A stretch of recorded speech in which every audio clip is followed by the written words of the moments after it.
महसिन्ते प्रतिकारम एक Malayalam drama film है।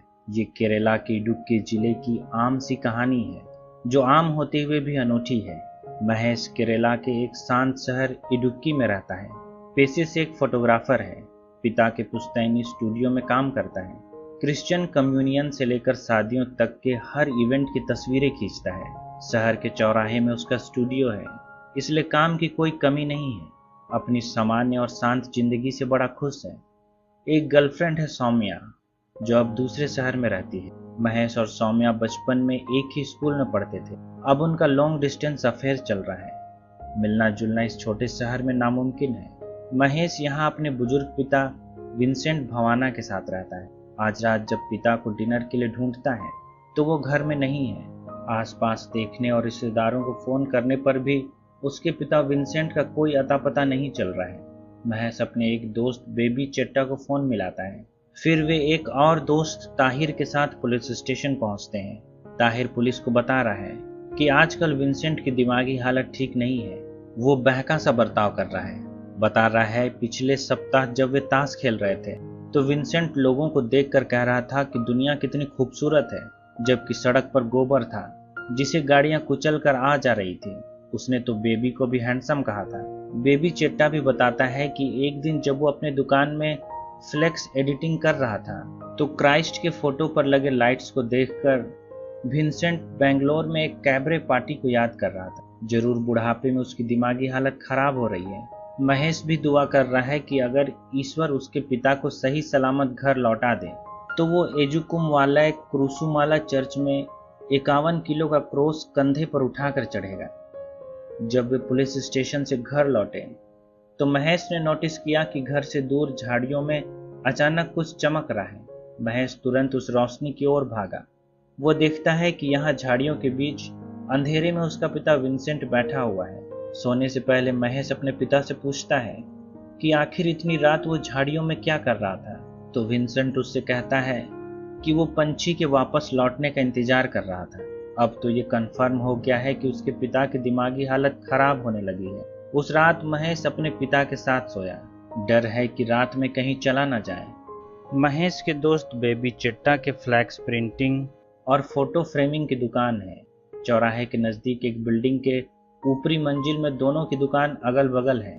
आज बेबी के घर उसके पास्टर दोस्त का बेटा आया है। असल में बेबी को फ्लैक्स डिजाइनिंग के लिए फोटोशॉप का माहिर कारीगर चाहिए था। क्रिस्पन देखने में बड़ा चालू मालूम पड़ता है। उसकी बेटी सोनिया से बड़ा मुस्कुरा कर बात कर रहा है। अगली सुबह जब बेबी और क्रिस्पन दुकान की ओर जा रहे थे तो रास्ते में एक बूढ़ा आदमी पेड़ पर चढ़कर कटहल तोड़ रहा था। एक बड़ा कटहल लुढ़कते हुए उनके स्कूटी की तरफ आया, पर बाड़े की वजह से रुक गया। उस बूढ़े आदमी को टोकने पर उसने बेबी को ही डपट दिया। आज जब दोपहर को महेश और बेबी साथ में लंच कर रहे थे, वे बात कर रहे हैं कि कल रात आखिर विंसेंट झाड़ियों में बैठकर क्या ढूंढ रहा था। क्या वो धीरे धीरे अपना सेंस खोने लगा है? ये सब बुढ़ापे के लक्षण हैं। तभी बेबी सनियाचन की बात करता है। वही आदमी जो आज सुबह पेड़ से कटहल तोड़ रहा था। कह रहा है कि वो भी तो विंसेंट की उम्र का है, पर देखो कितना फिट है। इस उम्र में भी पेड़ पर चढ़ लेता है, पर आदमी बड़ा कमीना है। तभी ताहिर वहां भागा भागा आया। बता रहा है कि सनियाचन पेड़ से नीचे गिर गया और उसकी मौत हो गई है। अभी अभी वे सनियाचन के फिटनेस की बात कर रहे थे और वो उसी फिटनेस की वजह से मारा गया। सनियाचन महेश की गर्लफ्रेंड सौम्या का बड़ा चाचा है। महेश सोच रहा है कि अपने चाचा के मरने पर वो शहर से जरूर आएगी। आज उससे मिलने का अच्छा मौका हो सकता है। बचपन से ही वे एक दूसरे को पसंद करते हैं। महेश घर आकर तैयार होता है और सनियाचन के बरियल में अपना कैमरा लेकर पहुंच जाता है। बड़े चाचा की मौत जैसी उन दोनों के लिए एक गोल्डन अपॉर्चुनिटी है। दोनों एक दूसरे को देखकर मुस्कुराना चाहते हैं, पर अभी ऐसा नहीं कर सकते हैं। महेश के कैमरे का पूरा फोकस सौम्या पर है। सौम्या का पिता कुंजुमन भी ये नोटिस कर सकता है कि उसके बड़े भाई की मौत दोनों के लिए आपदा में अवसर जैसा है। बरियल के बाद शाम को महेश और सौम्या अकेले में मिलना चाहते हैं, पर आज घर में बहुत लोग जमा हैं। सबके सामने मिलने से डरते हैं। तब बेबी अपने दोस्त महेश की मदद करता है। वो सीने में दर्द का बहाना बनाता है। सोचा था कि सबका ध्यान थोड़ी देर के लिए भटका लेगा, पर बहाना उल्टे उसी पर भारी पड़ गया। उसने सबका ध्यान तो अपनी ओर खींच लिया, पर लोगों ने उसे लिटाकर सीपीआर दे दिया। एक ने तो पकड़कर मुंह से ऑक्सीजन भी सप्लाई की। इतना उधेड़-बुन काफी था। महेश और सौम्या ने एक छोटी मुलाकात की। आज बहुत दिनों बाद वो उससे मिल सका है। सौम्या के लिए कुंबल के फल लाया है। पर अगले ही दिन ऐसा कुछ हुआ जिसके बारे में सौम्या को अंदाजा भी नहीं। उसका पिता कुंजुमन कहता है कि उसके लिए कनाडा से एक रिश्ता आया है। लड़का वहाँ एक नर्स है। कह रहा है कि तुम तो मुझसे ज्यादा पढ़ी लिखी हो, अपना भला बुरा अच्छे से समझती हो। अब ये तुम्हारे ऊपर है कि तुम यहाँ की आम जिंदगी को चुनती हो या विदेश की आरामदायक जिंदगी को।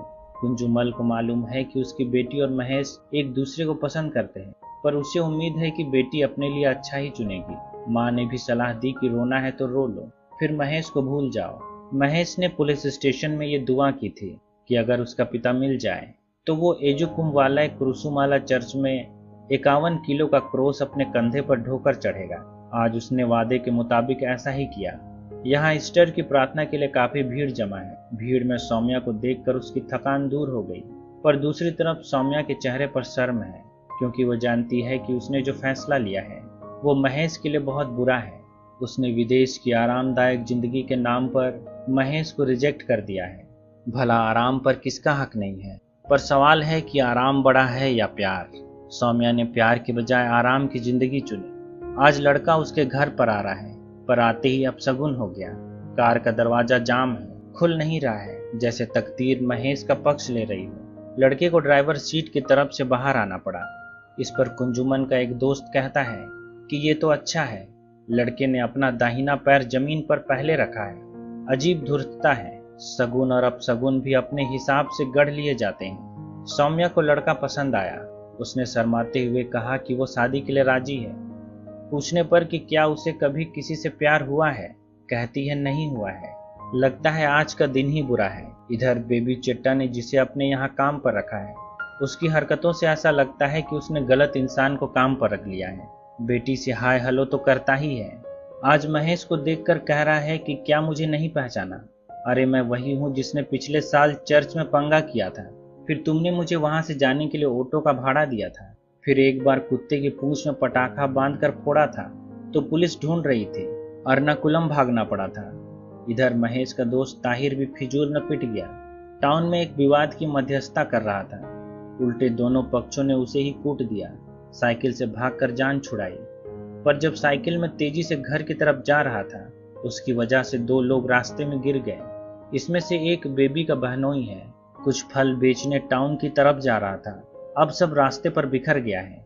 जब वो दूसरे साइकिल वाले से लड़ रहा है, स्कूल के बच्चों ने उसके फल चुरा लिए। बहनोई गुस्से में घर वापस लौटा और अपनी पत्नी से लड़ पड़ा।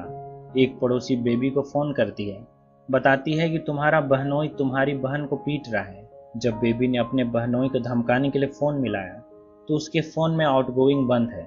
वो पास की ही एक दुकान में रिचार्ज कराने गया, पर यहाँ एक छिछोरे लड़के से हाथापाई हो गई। वो लड़का दुकान वाले से पहले उसे सामान देने के लिए बहस कर रहा है। बात यहीं पर खत्म हो जाती, पर जब क्रिस्पन ने देखा कि एक लड़का बेबी को गालियां दे रहा है तो बीच में कूद गया और लड़ाई को हवा दे दी। बीच बचाव के लिए महेश को आना पड़ा, पर तभी उनमें से एक ने महेश को जोर की लात मारी। लात इतनी जोरदार थी जैसे घोड़े की दुलत्ती हो। वो दूर जाकर गिरा। अब तो सवाल इज्जत का है।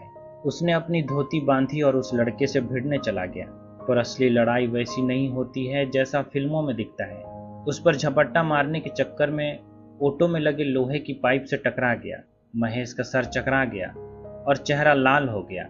ऊपर से उस लड़के ने सबके सामने उसे झापड़ पर झापड़ रसीद किया। आज महेश अपनी दुकान के सामने चौराहे पर इतना पिट गया कि उसकी धोती और चप्पल खुल गए। महेश के पिता को आकर बेटे को बचाना पड़ा। महेश का आत्मसम्मान चकनाचूर हो चुका है।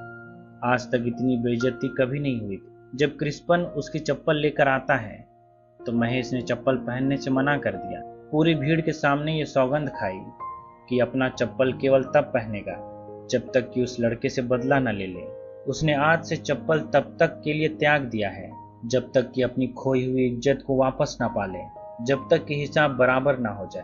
रात में डिनर के वक्त क्रिस्पन कहता है जरूर वो किसी कंस्ट्रक्शन या वर्कशॉप में काम करता होगा, इसलिए उसका हाथ इतना मजबूत था। एक जोरदार झापड़ क्रिस्पन को भी पड़ा है।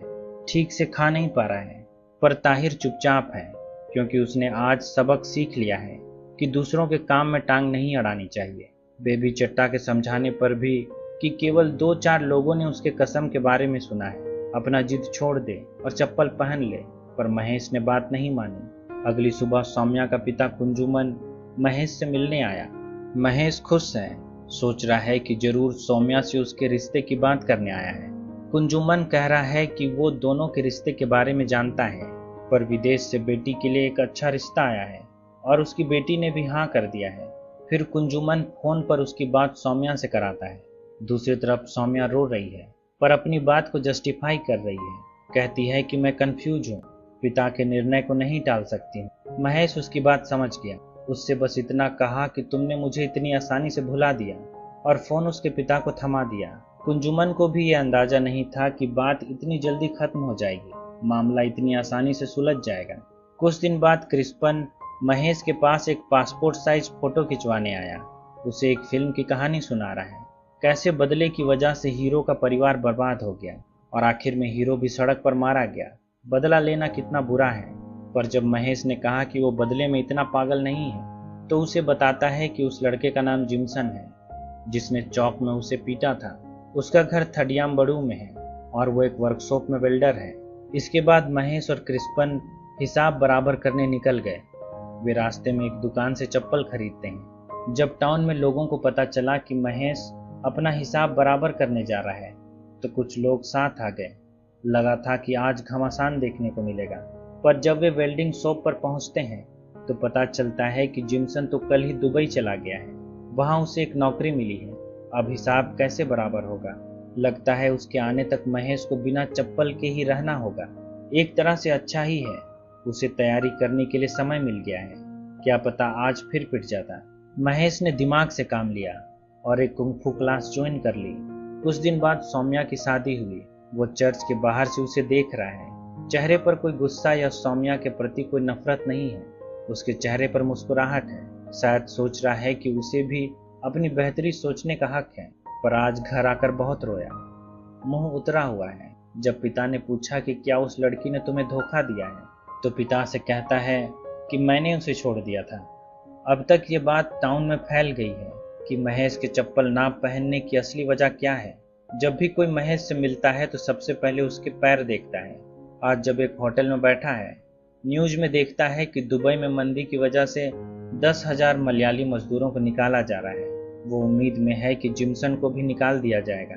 वो इस बात का पता करने उसके घर चला गया। जिम्सन की माँ से कहता है कि वो जिम्सन का दोस्त है, पता करने आया है कि दुबई में उसका हाल चाल कैसा है। उसकी माँ बताती है कि कल ही उसने फोन किया था, सब कुछ ठीक है।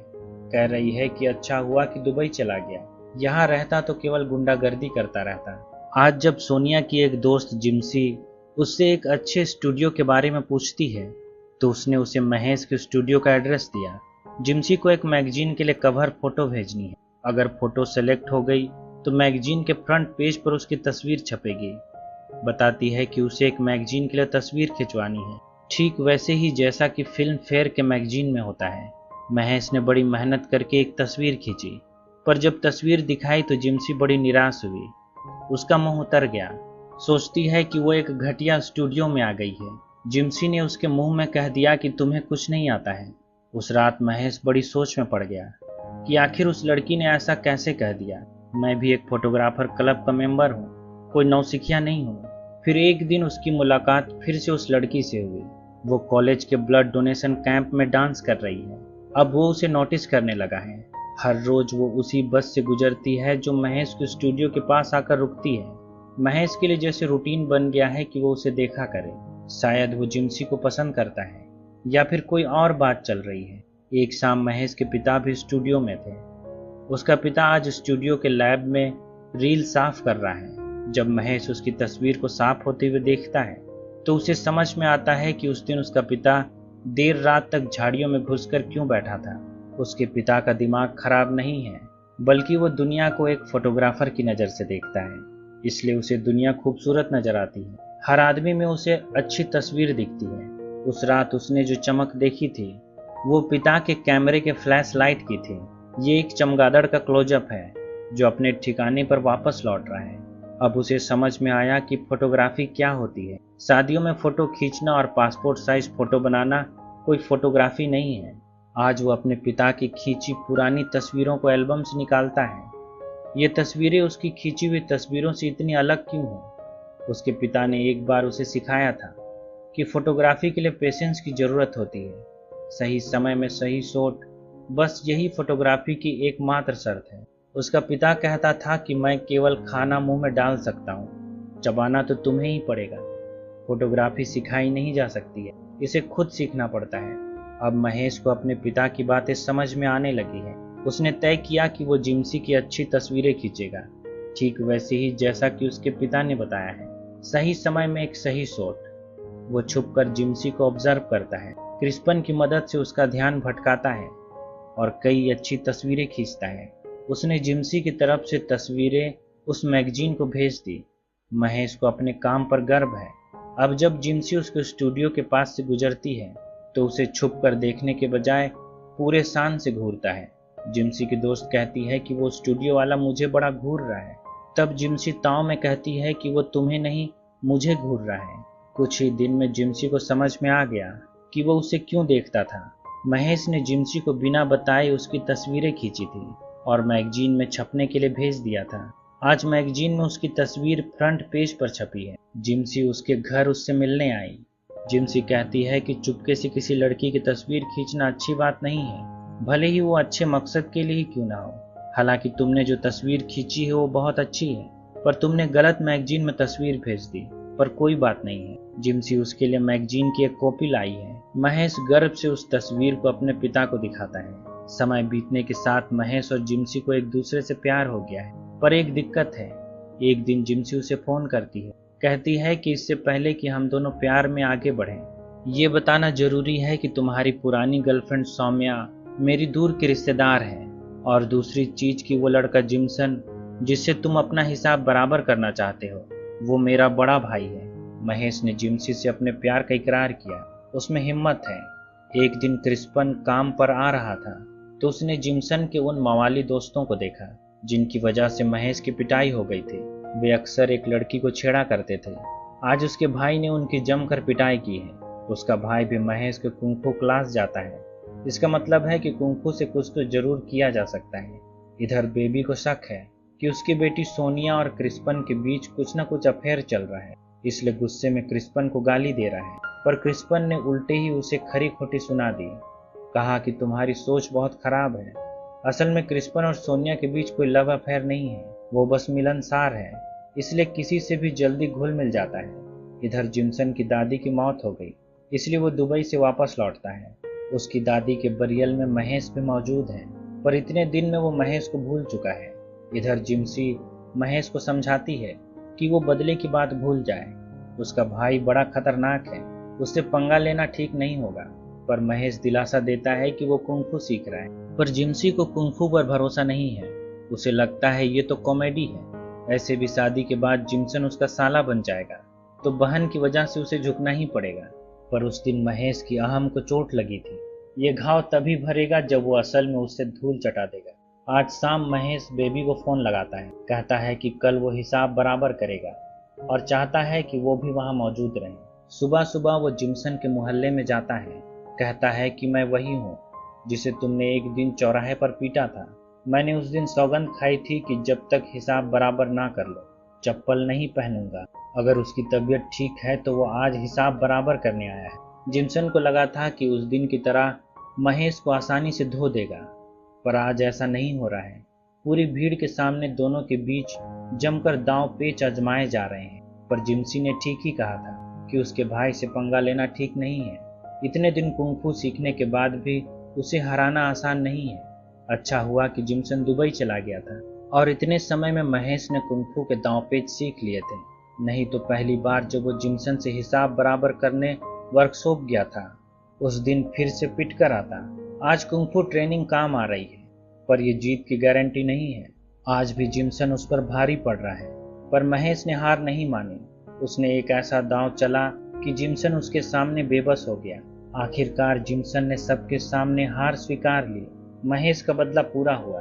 आज जब वो अपने मोहल्ले के चप्पल दुकान गया तो दुकानदार की आंखें खुली रह गई। सब जान गए कि महेश ने हिसाब बराबर कर लिया है। शाम को वो जिमसन से मिलने हॉस्पिटल गया। जिमसन का हाथ टूट चुका है, पर वो भी देख सकता है कि महेश चप्पल पहन कर आया है। जिमसन कहता है कि जरा सा हाथ फिसल गया, नहीं तो तुम्हें फिर से हरा देता। पर महेश यहाँ ये बताने आया है कि वो और जिमसी एक दूसरे से प्यार करते हैं और शादी करना चाहते हैं। बस यहाँ उनकी राय जानने आए हैं। इसी के साथ ये कहानी खत्म हो जाती है। उम्मीद करता हूँ कि आपको ये कहानी पसंद आई होगी। अगर ऐसा है तो वीडियो को लाइक, शेयर और चैनल को सब्सक्राइब करें। अभी तक बने रहने के लिए शुक्रिया।